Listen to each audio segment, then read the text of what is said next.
Assalomu alaykum. Bugun parapraktik haqida gaplashamiz. Parapraktik bu nima? Parapraktik to'g'ri ichakni atrofidagi to'qimalarning yiringli yallig'lanishi.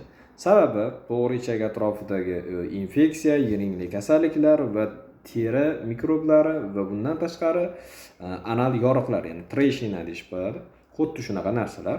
Belgisi albatta keskin og'riq, isitma, to'g'ri ichak atrofida shish va o'tirishda noqulaylik bo'ladi. Bu gemorroy emas, bu boshqacharoq kasallik hisoblanadi. Turlariga keladigan bo'lsak, tashqi bo'lishi mumkin, shu yuzaq holatda va ichki bo'shliqda joylashgan bo'lishi mumkin yoki murakkab holatda ham uchrashi mumkin. Ikkalasi ham aralashgan holda murakkab bo'ladi. Agar uni o'z vaqtida davolanmasa, infeksiya tushishi mumkin va fistula, ya'ni to'g'ri ichak bilan tashqarini o'rtasida bitta kanal bo'lib oqmalar oqishi mumkin. Shoshilinch holatlar esa o'tkir og'riq va isitma bilan birga kelsa, darhol jarroh shifokoriga murojaat qilishingiz kerak bo'ladi.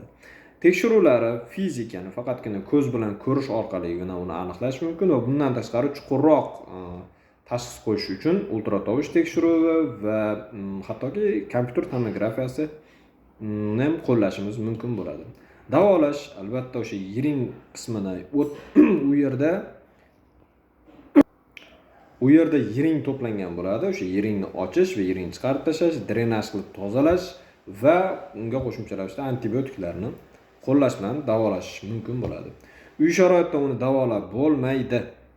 Uni faqatgina xirurgik yo'l bilan davolash mumkin. Faqat simptomlar yengillashtiriladi. Agar uni profilaktikasiga keladigan bo'lsak, albatta to'g'ri ichak gigiyenasiga rioya qilib, ya'ni tozalab yuvib yurish va agar treshina bo'ladigan bo'lsa, uni o'z vaqtida davolashni tavsiya qiladi. Ismim Shukurjon, xirurgman. Har kun biror kasallik haqida ozgina ma'lumot berib borishga harakat qilaman. Rahmat.